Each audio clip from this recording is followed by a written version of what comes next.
Before we get to today's episode, I want to tell you about something I just opened. It's called The Knowing. It's a small private space for midlife women who are done dismissing what they actually want and are ready to move on it. Here's why I built it. I had a moment this week getting ready to open it, and I felt my brain start to go, what if no one wants this, Rach? And I caught it because this is the exact moment I talk about, the moment where something feels really clear and then you start questioning it. Not because it's wrong, but because you're about to actually move on it. And most women leave it right there. They feel it, they pull back, and then later it turns into, I don't know what I want. But the thing is that's not true. You do know what you want. You just didn't stay with it long enough to move on it. That moment right after the knowing, that's the work. And most women try to do it alone. If this is you or this resonates with you and you're like, that sounds like me, go to rachelaperry.com/knowing to check out the details. There are only 5 spots and we start on May 11th.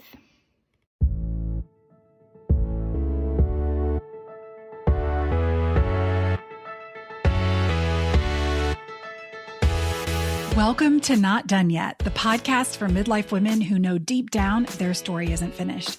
I'm your host, Rachel Perry, and here we're going to talk about what's really happening in this season of life, the identity shifts, the quiet questions, the courage it takes to listen to yourself again, what it actually looks like to step into what's next, and why our boobs are hitting our knees. If you've ever looked at your life and thought, wait, is this it? Girl, you're in the right place. Because midlife isn't the end of your story.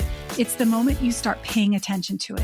So take a breath and let's talk about what's really going on and what you want to do with it. Because sister, you are not done yet.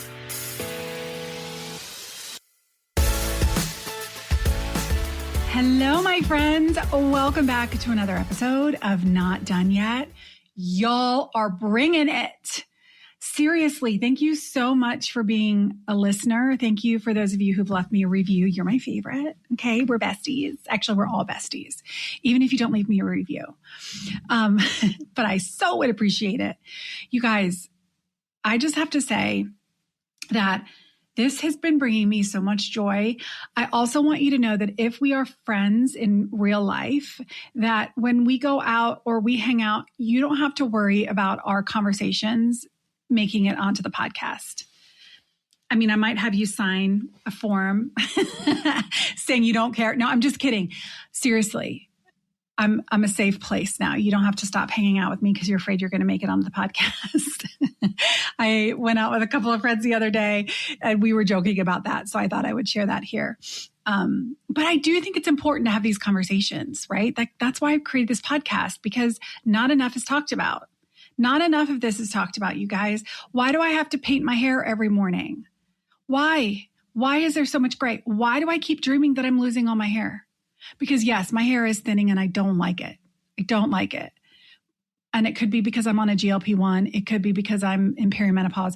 And seriously, y'all, I mean, it started thinning in my early 40s. And I remember telling my doctor and she was like, oh, this is just part of getting older.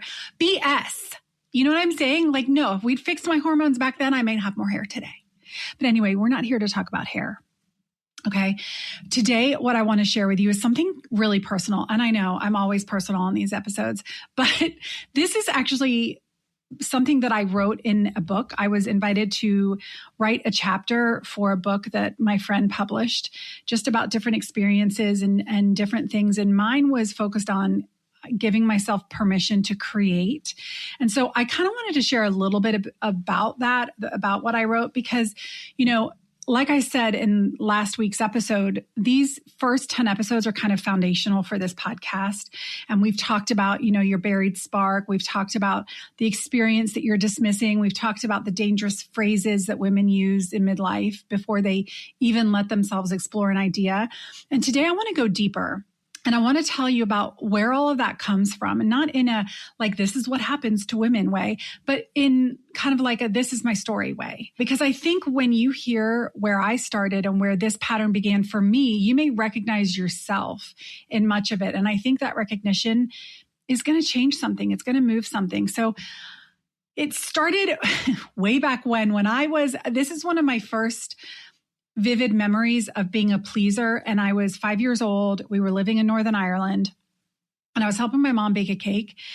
And I remember saying to her, Mom, I know your anniversary is coming up, and I'm going to get you a present.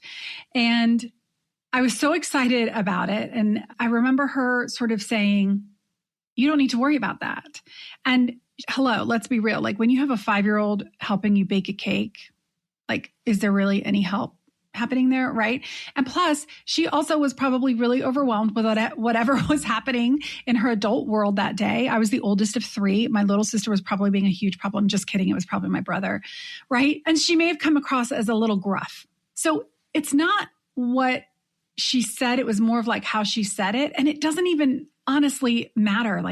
There are so many things that we say to our children, right, that are sending them to therapy, and we don't mean to. We don't know what we're doing, right? And to an adult, you may, as you hear that, you may think, oh my gosh, that was such a small moment. But for me, as a 5-year-old who so desperately wanted to make her mom happy, make everyone happy, who wanted to do the right thing, who wanted to be good, it felt like I'd done something really wrong. And honestly, I have had a hard time remembering their anniversary since. Isn't that weird how that happens?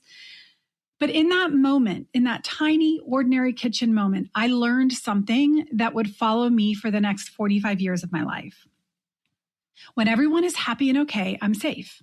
And when I do something that disappoints someone, when I get it wrong, when I'm too much, when I want the wrong thing, that is literally the worst feeling in the world.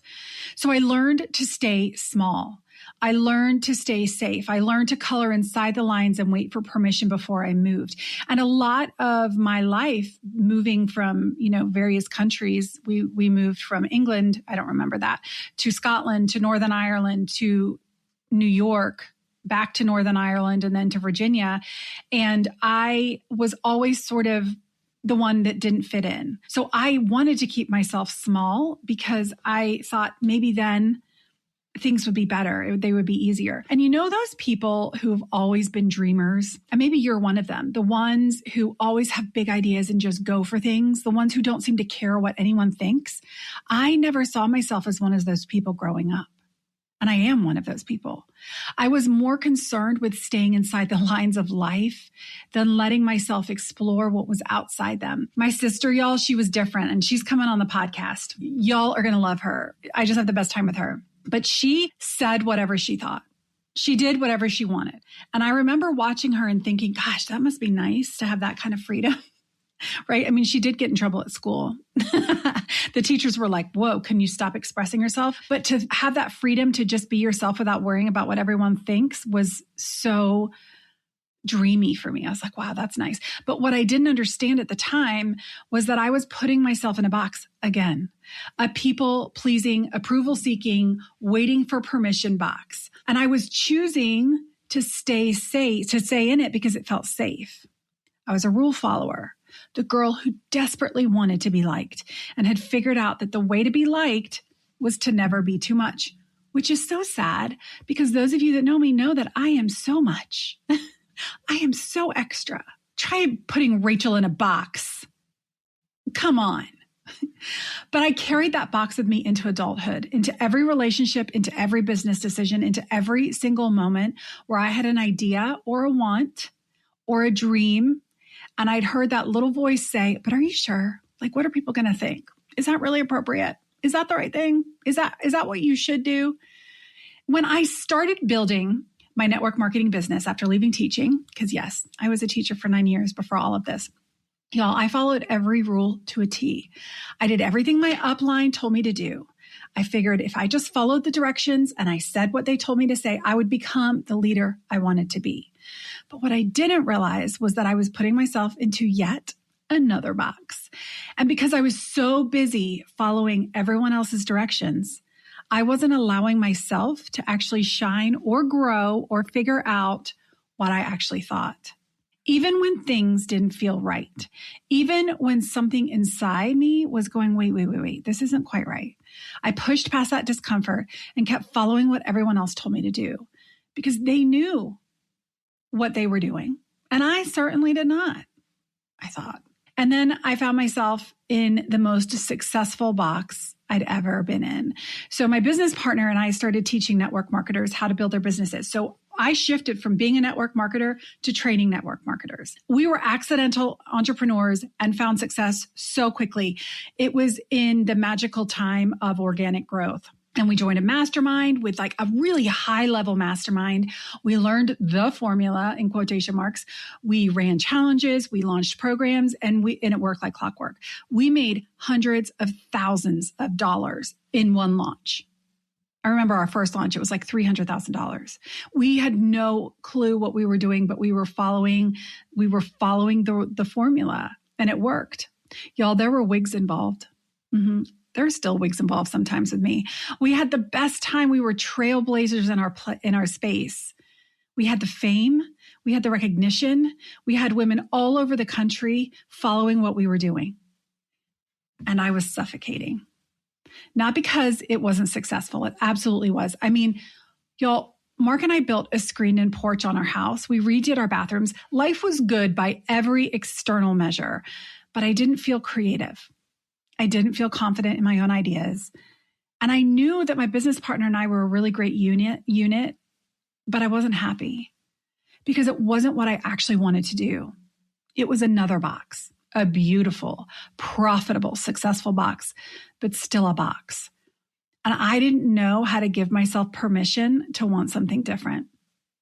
So for months, maybe years, I had this conversation in my head that I couldn't bring myself to have out loud. And I had people who were thought leaders in the industry saying, Rachel, you should go out on your own. But I kept myself in that box. And then one day, I decided to step out. I was sitting in my office staring at my business partner's face on a Skype call because, yes, this was the Skype era. And words came out of my mouth before I could talk myself out of them. I said, I think it's time for me to move on. And then immediately, because I am who I am, I added, oh, you know what? I don't know. Maybe I'm not sure. Maybe, I don't know. I just don't love what we're doing anymore. Because in that moment of finally saying the true thing, I was still softening it. I was still apologizing for it. I was still trying to make sure nobody was too disappointed. It's okay if I'm disappointed, but I don't want anyone else to be disappointed. And I'll never forget, her face was just like blank. And every part of me wanted to take it back. But I couldn't breathe in the business we'd built anymore. And something in me knew, even though it was terrifying, that I had to go through this to get where I was actually meant to be. And what followed was devastating. It was like a business divorce. Lawyers, a friendship that crumbled under the weight of decisions and hurt feelings, letters. It was hard and messy, and I hated every single step of it. But I knew I had to go through it anyway. And here's the part of the story that I think nobody really tells you about. Following your heart doesn't always immediately lead you somewhere great. Sometimes it leads you straight into the wilderness. For 4.5 years, but I think maybe 5.5 years after leaving the partnership, and it's been 6, okay? I struggled without a business partner to bounce ideas off of. Everything fell on me, and frankly, that was terrifying. I was paralyzed with self-doubt, compared myself to everyone. I wondered constantly if I'd made a terrible mistake. And instead of following my instincts, which were telling me to serve women in a different way, to figure out what's next, I fell back on what felt safe. I went back to serving network marketers, not because I wanted to, though I loved every client I worked with, but because I knew that world. And the other world, the world of what I actually wanted, was scary and uncertain. And what if it didn't work? And we talked about this in the last episode, it's so easy to have this idea of what you want to do far away, like, oh, one day, right? Or maybe I'll do that one day because it feels safe. I kept my dream just far enough away that it stayed possible, but not close enough that it required anything from me, because close meant risk. And risk meant I might find out something about myself that I wasn't ready to know. Because what if it failed? What if I did this thing that I wanted to do, but then it didn't work out? And then what would I have? The lowest point came probably about 4.5 years in. I had built up significant business debt. I was making less money than when I'd first started out on my own. And I felt like I had proven to myself and everyone else that I couldn't do this. I wasn't a business owner. I could not be successful. I clearly needed someone else to do it with who was better than me. And it felt like it was a self-fulfilled prophecy. Like I'd always known somewhere deep down that I wasn't capable of standing on my own. And now I had the evidence. That was a hard time for me. And I want to be really honest about that because I think a lot of women are in that place now in their own version of the wilderness. And they think that means they were wrong to try it or that it means that they should go back to what was safe. But it doesn't mean that. It means you're in the middle of it, the messy middle. And that's always the hardest part. So around my 50th birthday, I was talking to one of my coaches, and she asked me something that stopped me completely in my tracks. She said, what if you did what you actually wanted to do? What if you didn't wait for someone else to tell you how to do it? What if you just did what felt good? And I was like, what? I totally have been doing that. Because you see, along this path, I had also been convincing myself that I was doing exactly what I wanted to do. Right? To convince myself, to make myself feel better so that I didn't have to deal with the discomfort of recognizing and looking at the fact that I wasn't. And I remember looking at her over Zoom because now we've evolved into the Zoom era. And I remember the feeling in my chest, like something was cracking open. Like, what? I can do that? Wait, I'm allowed to do that? And I know how that sounds. It sounds so silly somehow, right? Like a kid finding out that they're allowed to have dessert before dinner. But that's exactly what it felt like. This sudden, radical, earth-shifting permission somehow to want what I wanted. What? For 50 years, I'd been asking the wrong questions. Will they be proud of me? Is this the right thing to do? Will they think I'm doing a good job? Am I doing it right? Does everybody approve? And those questions were my drug, my measurement of worth. I didn't know how to move through the world without them. And it goes back to even being in programs and following their methods and thinking I can't deviate from those methods because they know better than I do. What? And in that moment, something cracked open and I thought, wait a second, who cares what other people think? Who actually gives a bleep if they don't approve? I'm doing what I want to do, what I am meant to do. And it was scary. Okay, I'm not gonna lie. It was scary. I need to be honest about that too, because I'm not going to just paint a pretty picture that it was just perfect. Because y'all, I really did think it was going to be like that. But it wasn't just freeing and magical. It really was scary. Because when you've spent 50 years organizing your decisions around other people's approval, deciding to do what you thought they thought was the right thing, deciding to stop doing that is legit disorienting. Like taking away the scaffolding before you're sure the building can stand on its own. But I was also the most free I had ever felt in my life. So here's what that looks like now.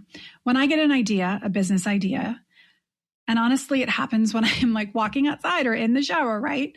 Or at 3 a.m. in the morning when my brain finally gets quiet enough to hear itself. It's like a tuning fork being struck. You know that feeling when you hear a sound and it resonates at just the right frequency and you can feel it in your body rather than just in your ears? You know what I'm saying, right? That's what it feels like. There's this zing of alignment, this recognition that this is mine. This is what I'm supposed to be doing. And my heart beats faster and I rush to my computer or my phone, or I just think about it and I start working it out. I start doing it. Not because someone told me to, not because it fits in a formula someone else gave me, but because something in me is vibrating with the rightness of it. And that feeling of creating without anyone's permission, I didn't have access to it for 50 years.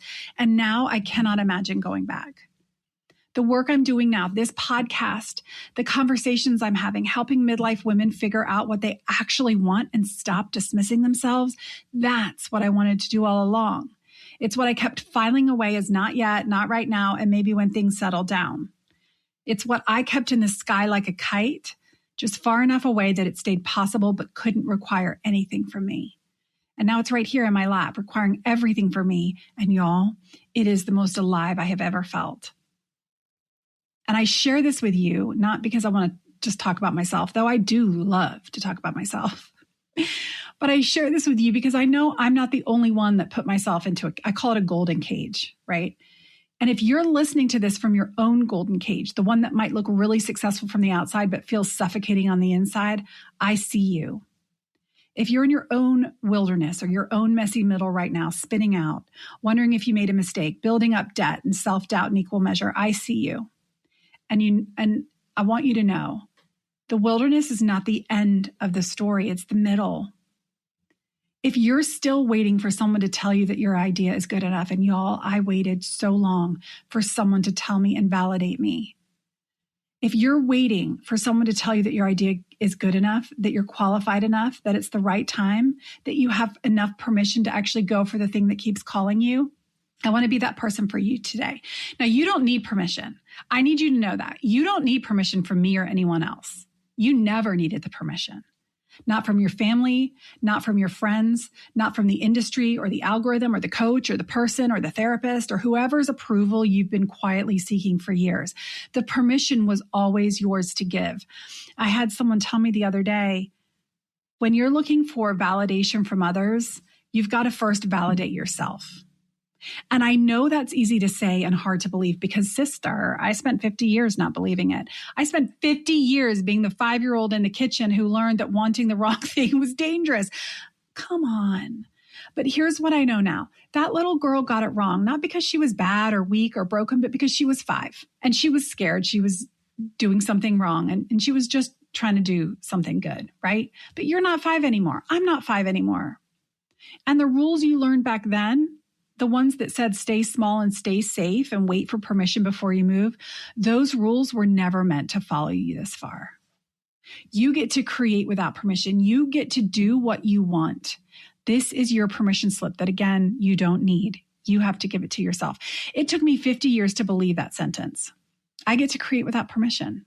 50 years of coloring inside the lines, of waiting for approval, of keeping my real desires just far enough away that they couldn't disappoint me. Oh my gosh. And when I tell you that, I feel it so deeply because I remember the day when I realized I was keeping everything all my desires at a distance, like my business passion, because I was so afraid of being disappointed if it didn't work out.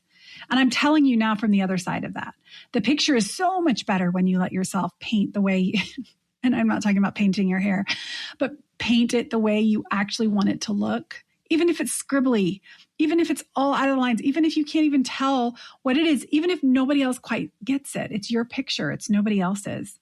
And you don't need anyone's permission to paint it. Next week, we're going to be talking about something that I think is going to completely shift the way you think about where you are right now in midlife. We're going to be busting the it's too late myth. Yeah, we're going there. And I'm going to give you some real specific reasons why midlife might actually be the perfect time to start something. Actually, I'm not even going to say might, is the perfect time to shine. I really believe that midlife is like, y'all are going to think I'm crazy, but it's almost like it's this portal. Okay, maybe I shouldn't say this because you guys are going to be like, okay, no, Rach, where are you going with this? But I think midlife is the beginning for all of us if we're willing to step into it. I'm just saying. So listen, you heard at the beginning of the episode that I am opening up a very, very small group called The Knowing for midlife women who are done dismissing themselves and are ready to take action. I really do only have 5 spots. It's going to be a very small group. If you are interested in the details, just email me, rachel@rachelaperry.com, and I will give you all the details. And listen, if you loved this episode, I would so appreciate it if you would share it with another midlife woman in your life who needs to hear it. Because guess what? We are not done yet. We are not done yet. And there is so much more to come. So listen, thank you so very much for being here today, for listening, for messaging me after. I love it when you guys message me and tell me all the things and everything. Thank you for listening to my story today. This has been something that I've really never shared. I shared it in the book, but that's it. And I wanted to share it with you because y'all know you're my besties now. We're besties. So anyway, listen, take care. I love your face. You're not done yet. And I'll see you next week.